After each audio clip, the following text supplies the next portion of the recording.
جی بدر صاحب، ہماری کنیکٹیوٹی کے ایشو کی وجہ سے آپ کی جو ڈسکشن اور ہماری تھی وہ بیچ میں ڈسکنیکٹ ہو گئی تھی، تو ہم وہیں سے شروع کرتے ہیں جو ہمارا سوال تھا، جس کے پس منظر میں آپ دو تین پرسپیکٹو بتا رہے تھے کہ 1920 کے بعد ایسا کیا ہوا کہ مسلمس اور جوز کے درمیان جو کانفلکٹ ایمرج ہوا اس علاقے میں، آپ اس کے پرسپیکٹو پہ بات کر رہے تھے. جی وہیں سے بات شروع کریں. جی حسین، میں یہ عرض کر رہا تھا کہ فرسٹ ورلڈ وار ایک بہت ہی اہم تاریخ میں ایک بہت اہم موڑ دیتا ہے تاریخ کو، جس طرح سیکنڈ ورلڈ وار پھر امریکہ کے لیے ایک بہت خوشایند فیوچر لے کے آتا ہے. یہ فرسٹ ورلڈ وار میں یہ تھا کہ اس زمانے میں دو بڑی قوتیں تھیں، ایک فرانس یعنی ویسٹ میں ایک فرانس تھا، ایک انگلینڈ تھا. اور انگلینڈ کیونکہ انڈسٹریل ریولوشن کی وجہ سے بہت آگے نکل چکا تھا، فرانس بھی اس کے اگینسٹ تھا. اس کی آپ کو ہندوستان میں بھی ان کے مار کے یقیناً تاریخ کا حصہ ہیں کہ کس طرح وہ یہاں بھی کانٹیسٹ کرتے ہیں، اور یہاں بھی فرانس جو ہے وہ آخر میں ایک ہارے ہوئے کی طرح یہاں سے نکل جاتا ہے. یہی کیفیت اس کی اس سے پہلے اس کے بعد جو ہے وہ امریکہ میں بھی ہوتی ہے. امریکہ میں بھی اسے نکالا گیا تھا پھر، لیکن بعد میں پھر اس نے بدلہ لیا اور ریولیوشنریز کو سپورٹ کر کے انگلینڈ کو وہاں سے بگایا. خیر یہ تو تاریخ کا ایک الگ حصہ ہے، لیکن ہم اسپیشلی اب اسرائیل پہ بات کرنے لگے ہیں. یہ وہ زمانہ ہے جب سیکریٹ ایگریمنٹس اس زمانے میں بہت اہم رول پلے کر رہی ہیں. ایک سیکریٹ ایگریمنٹ جو ہے سائکس پیکو ایگریمنٹ جس کو بولتے ہیں، it was between France and England. انہوں نے یہ آپس میں ایک سیکریٹ میٹنگ کی تھی پہلے دو ڈپلومیٹس نے، کہ جب Ottoman empire first world war کے بعد ٹوٹے گا تو پھر جو مڈل ایسٹ کے ایریاز ہیں اس کو کس طرح آپس میں بانٹا جائے گا. اور انہوں نے یہ طے کیا تھا کہ یہ جی فلاں حصہ فرانس کے حصے میں آئے گا، جی فلاں حصہ انگلینڈ کے حصے میں آئے گا. اب اس کو کس طرح عملی جامہ پہنانا چاہیے، اب کس طرح اس کو مٹیریلائز کرنا چاہیے، اس لیے انہوں نے عربوں پہ ہاتھ رکھا.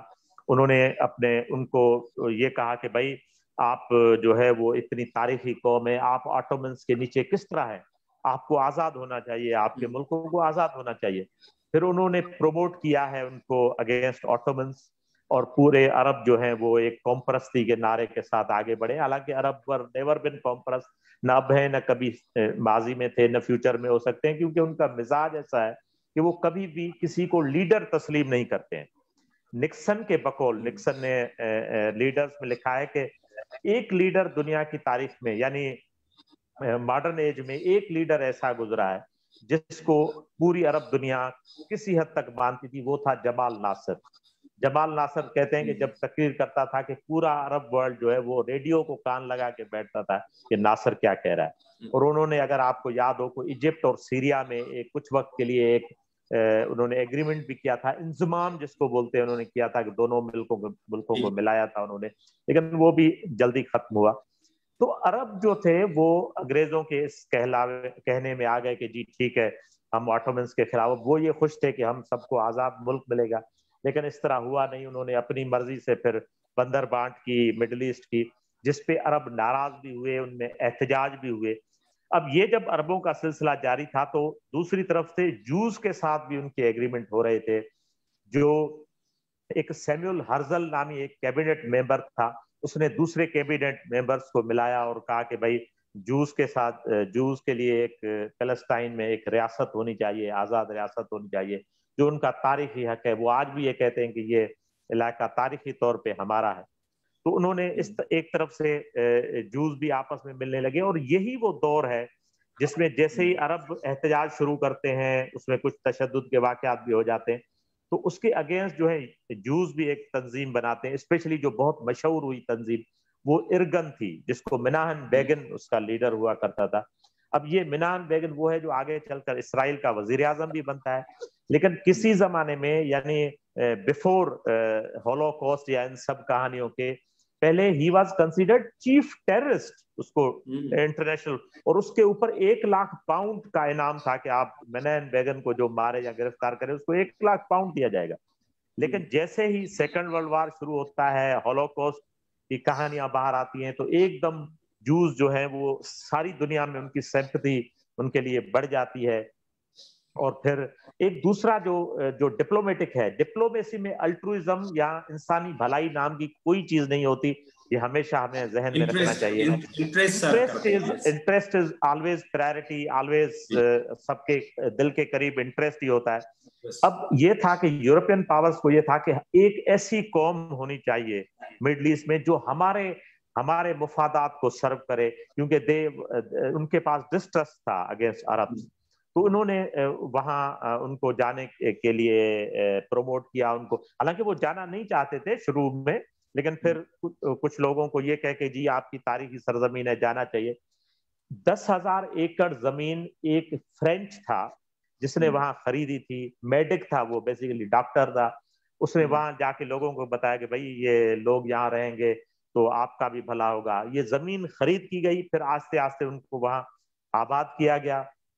اب یہ آہستہ آہستہ ایک جب ادھر سے رشین ریولیوشن آ جاتا ہے تو رشیا ایک طرح سے کچھ وقت کے لیے، یعنی بیفور سیکنڈ وار اور فرسٹ ورلڈ وار کے دوران، رشیا دنیا کے نقشے سے آلموسٹ غائب ہو جاتا ہے. کیونکہ لینن جب وہاں پہ انقلاب لاتے ہیں تو ان کو جو سب سے بڑی پرائرٹی وہ یہ ہے کہ ہمیں انقلاب کو بچانا ہے. تو انہوں نے نہ صرف آرم ٹیسٹ سائن کیا تھا. اب اکتوبر 17 میں حسین آتا ہے ریولیوشن، رشین ریولیوشن. دسمبر 1917 میں بٹوین سینٹرل پاور اور رشیا ایک ایگریمنٹ سائن ہوتا ہے جس میں یہ ہوتا ہے کہ ہم ایک دوسرے پہ حملہ نہیں کریں گے. اب رشیا جو ہے وہ جیسے ہی فرسٹ ورلڈ وار سے نکلا ہے تو پورا ایسٹرن فرنٹ خالی ہو جاتا ہے. اب اس کے لیے ویسٹ یہ کہتا ہے کہ ایکچولی لینن جو تھا وہ جرمن ایجنٹ تھا، اس نے رشیا پہ ریولیوشن لا کے رشیا کو کیونکہ باہر کر لیا تو وہ پورا ایسٹرن فرنٹ ان کا کیونکہ ایزی ہو گیا تھا تو دے کوڈ مطلب increase their army presence in west on western front. اور اس طرح ہوا بھی ہے یہ کہنا چاہیے. لیکن یہ تھا کہ وہ صرف لینن نے وہاں سے وڈرا نہیں کیا تھا، لینن نے ایران سے بھی وڈرا کیا تھا. کوسک آرمی کو انہوں نے ایران سے بلایا تھا. یہی وہ ٹائم تھا جب رضا شاہ ون جو فرسٹ تھا، محمد رضا کا والد جو رضا شاہ تھا، وہ ایک NCO تھا، نان کمیشنڈ افسر تھا ایران کی فورس میں. اس نے جو ہے وہ نقل کرتے ہوئے، اتاترک کی نقل کرتے ہوئے جو ہے نا وہ اس کو پہلے تو پروموٹ کیا انگلش آرمی نے. پھر وہ جب جنرل بن گیا، ڈپٹی کمانڈر بن گیا، یعنی he was subservient only to English commander. تو اس نے کیا کیا، کجر ڈائنیسٹی ہوا کرتی تھی ایران میں، اس کے خلاف انقلاب لایا اور یہ کہا کہ بھئی میں بھی اتاترک ہوں، میں بھی انقلاب لا کے یہاں کے ڈیموکریسی پھیلاؤں گا. کچھ ہی دنوں کے بعد اس کو لگا کہ یار کنگشپ بڑی زبردست ہے، تو he declared himself king. تو یہ ایک الگ ہے. تو یہ جو مطلب رشیا کا چلا جانا اور پھر انگلینڈ اور فرانس کو یہ سب کچھ مل جانا، کیونکہ اس زمانے میں امریکہ کی کرین کمیشن ہوا تھا امریکہ میں وڈرو ولسن کے اس میں، لیکن امریکہ کی حیثیت اس زمانے میں عذرائے مزاح کہتے ہیں کہ وہ ٹریفک پولیس جیسی تھی کہ فقط نصیحت کر سکتی تھی، سزا نہیں دے سکتی تھی. تو امریکہ اس زمانے میں ٹریٹی آف ورسلیز میں بھی فقط نصیحتیں کر رہا تھا کہ بھیا ایک دوسرے کے ساتھ اچھا چلو وغیرہ وغیرہ، کیونکہ اس کے پاس وہ قوت نہیں تھی کہ وہ اپنے ڈیسیشن امپلیمنٹ کر سکے جو سیکنڈ ورلڈ وار کے زمانے میں. تو یہ زمانہ آتا ہے جب یہ کنفلکٹ شروع ہوتا ہے. اور ایک سمجھ لینا چاہیے کہ جو اسرائیل اور عرب ہے، اس کو ایک یہ اینگل بھی ہے کہ یہ سرزمین ان دونوں لوگوں کی ہے. یہ قطعی یہ نہیں کہنا چاہیے کہ یہ جھوٹ ہے جی جوز کا نہیں ہے. بھائی جوز کو حضرت موسیٰ علیہ السلام نے سنائی ماؤنٹین پہ بسایا تھا، یہی ان کی بھی زمین ہے. اور جوز اور عرب جو ہیں وہ ایک دوسرے سے کوئی بہت دور نہیں ہے، دے ڈسٹنٹ کزن ہے اگر پیچھے جا کے دیکھیں. اب ویسٹ جو ہے اس نے اپنے مفاد میں، کیونکہ جو یہ کنٹینیوس کنفلکٹ ہے مڈل ایسٹ میں بٹوین اسرائیل اینڈ عرب، اس نے ویسٹ کو بہت زیادہ فائدہ دیا ہے. کسی زمانے میں انگلینڈ اور فرانس کو دیتا تھا، آج کل US کو دیتا ہے. US اسرائیل کے خوف کی وجہ سے، پھر ایران کے خوف کی وجہ سے عرب کو کس طرح مینیپولیٹ کرتا ہے یہ بھی ہم سب لوگ جانتے ہیں. جی حسین. اچھا جی بدر، آپ کیا سمجھتے ہیں کہ جو سیکنڈ ورلڈ وار کا دور ہے، اس زمانے میں جب جرمنی نے بہت سارے یورپین کنٹریز کو جو ہے ان پہ قبضہ کیا، اور اسی زمانے میں جوز کے ساتھ جو یورپ میں ہوا، اور اس کے بعد وہاں سے جوز جو ہے وہ نکل کے دنیا کے مختلف ممالک میں چلتے گئے اور فلسطین میں بھی جا کے بسے، تو آپ کتنا امپورٹنٹ سمجھتے ہیں، اس کی کتنی سگنیفیکنس ہے جو سیکنڈ ورلڈ وار میں جوز کے ساتھ یورپ میں ہوا، جس کی وجہ سے وہ پھر بڑی تعداد میں جا کے فلسطین میں جو ہے وہ بسے وہاں پہ، اور جس کے نتیجے میں پھر میں 1948 میں باقاعدہ جو ہے وہ ماڈرن اسرائیلی جو اسٹیٹ ہے وہ اس نے وہاں پہ جنم لیا. جی سیکنڈ ورلڈ وار میں پہلے ہی عرض کر چکا ہوں، بہت امپارٹنٹ ایک ہے. دیکھیں اس میں دو تین چیزوں کو ذہن میں رکھنا چاہیے. ایک تو سیکنڈ ورلڈ وار وہ زمانہ ہے جس نے آج کے جو امریکہ ہے اس کو دنیا کا سپر پاور بنایا، number one. Second world war وہ زمانہ ہے جس میں رشین حیثیت، یعنی U S S R, Russian نہیں کہنا چاہیے، یو ایس ایس آر دنیا میں ایک اور سپر طاقت کے روپ میں ابھرا. یعنی this was the and, practical and of old Europe and the rise of America and you S S are. اب دیکھیں یو ایس ایس آر وہ ملک ہے جس نے پریکٹیکلی جرمن کو سیکنڈ ورلڈ وار میں نارمنڈی میں، ٹھیک ہے وہ کہتے ہیں کہ ڈومس ڈے نارمنڈی میں ہوا تھا، نارمنڈ فرینچ بیچ پہ، لیکن وہ Russia you S S are تھا جس نے جرمنی کو ختم کر دیا، جس نے جرمنی کو بٹھا دیا تھا لینن گراڈ کے باہر، سینٹ پیٹرزبرگ کے باہر. تو یہ جوز کے ساتھ وہ ایک بڑا اچھا کسی دوست کے لیکچر تھا وہ میں نے سنا، اس میں بڑا اچھا جملہ استعمال کیا گیا تھا کہ جو فاشزم تھا it was a kind of reaction to socialism. ایک الگ زاویے سے انہوں نے بہت اچھی بات کہی. لیکن میں یہ سمجھتا ہوں کہ یورپ میں فاشزم اسپیشلی اگینسٹ جوز صدیوں سے تھا. It was always been there. جب وہ جوز کے گاؤں کو جلاتے تھے تب بھی فاشزم ہی تھا. دیکھیں وہ اخلاق جو فقط چند کتابوں کی وجہ سے آپ میں ٹرانسفر ہوتا ہے وہ بہت شارٹ لیوڈ ہوتا ہے. لیکن کتابوں اور فلموں کے اثر ہمیں کچھ گھنٹے، ہو سکتا ہے دنوں تک رہیں، سالوں تک بھی رہ سکتے، لیکن پھر وہ ہمیشہ ان کا اثر زائل ہونے لگتا ہے. اور انسان کی جو اصلی فطرت ہے جس کو ہم ٹرو کلر بولتے ہیں وہ پھر باہر آتا ہے. یورپ کا ٹرو کلر ایک مرتبہ جو انلائٹمنٹ میں دب گیا تھا، یورپ کا وہ ٹرو کلر ایک دفعہ پھر جو ہے وہ فاشزم کی صورت میں باہر آیا. دیکھیں اس زمانے میں مطلب یہ نہیں تھا کہ انگلینڈ واز ویری فرینڈلی، لیکن کیا تھا کہ وہ کچھ چیزیں ان کو کہتے ہیں کہ کچھ چیزیں کبھی کسی کے کام آ جاتی ہیں. مثال یہی جیسے کسی زمانے میں مجاہدین جو تھے وہ امریکہ کے کام میں تھے تو وہ بہت اچھے تھے. وہ جب وہ زمانہ ختم ہوا، رشیا ڈس انٹیگریٹ ہوا تو وہی دشمن بن گئے. اب یہ حالات کے اوپر ہوتا ہے. وہی آدمی جو کل دوست تھے اسامہ بن لادن 92 میں سب سے پیارا تھا، یعنی سوری 92 سے پہلے سب سے پیارا تھا، لیکن 92 کے بعد وہ سب سے بڑا دشمن بنا ہے. تو یہ ہوا ہے. اور جوز کے یہ ساتھ یہ جو ہوا ہے یہ ریزن ضرور ہے، لیکن this was not the whole story. اس کے ان کو یہاں بسانے میں ان کا ہٹلر سے کہیں پہلے ان کے پلان تھے.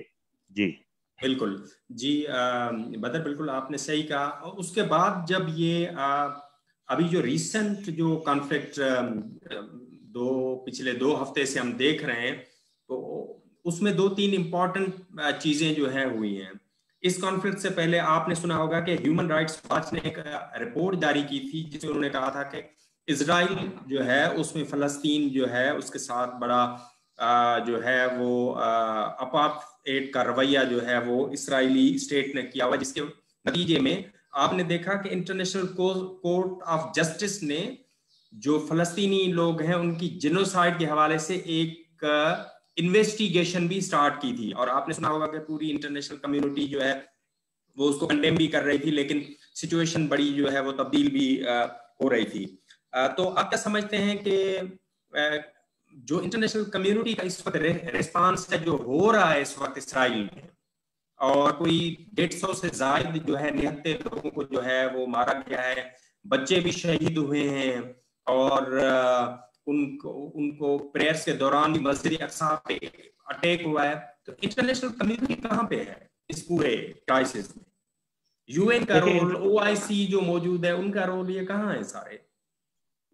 میرے خیال میں اسرائیل کے معاملے میں اگر دیکھا جائے کہ ایون یو این جو اتنا بڑا ادارہ ہے جس کا اتنا بڑا نام لیا جاتا ہے دنیا میں، وہ ہمیشہ اس کے جو قراردادیں ہوتی ہیں وہ ویٹو ہوتی رہتی ہیں.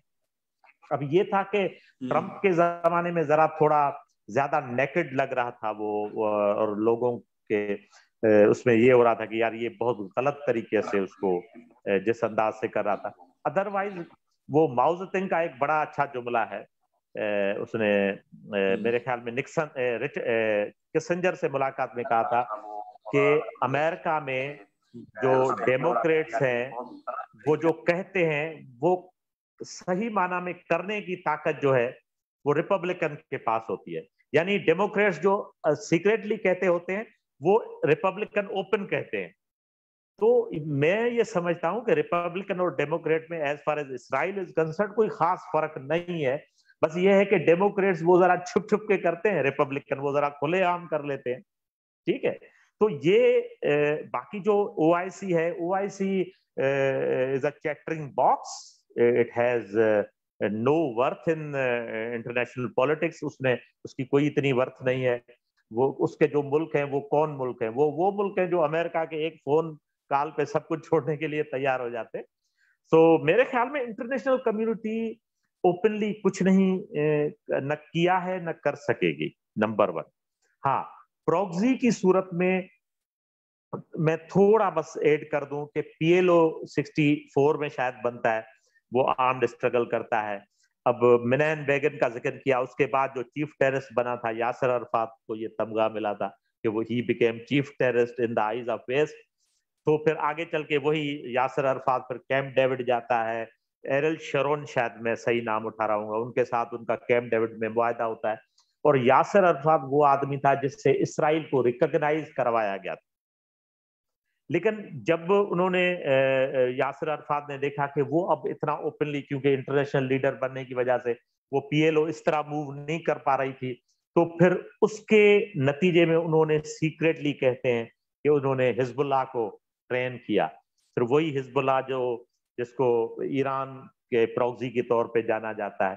حزب اللہ وہ واحد تنظیم ہے جس نے ایک ساؤتھ لبنان سے ان کو فوجیں نکالنے کے لیے مجبور کیا تھا. ایک رات میں اسرائیل نے وہاں سے فوجیں نکالی تھی.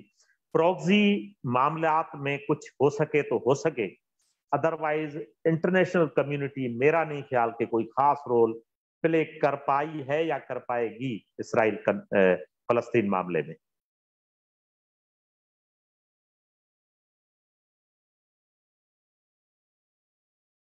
حسین آپ کی آواز نہیں آ رہی. جی بہت ہی جی حسین جی, آپ نے بڑے اچھے طریقے سے اس کو سمرائز کیا کہ انٹرنیشنل کمیونٹی کا جو رول ہے وہ اس طرح سے. آپ کی آواز نہیں آ رہی. اب ٹھیک ہے. جی, تو انٹرنیشنل کمیونٹی جو ہے اس کا رول جو ہے وہ بڑا امپورٹنٹ ہے, لیکن وہ اس طرح سے ہو کے نہیں آیا.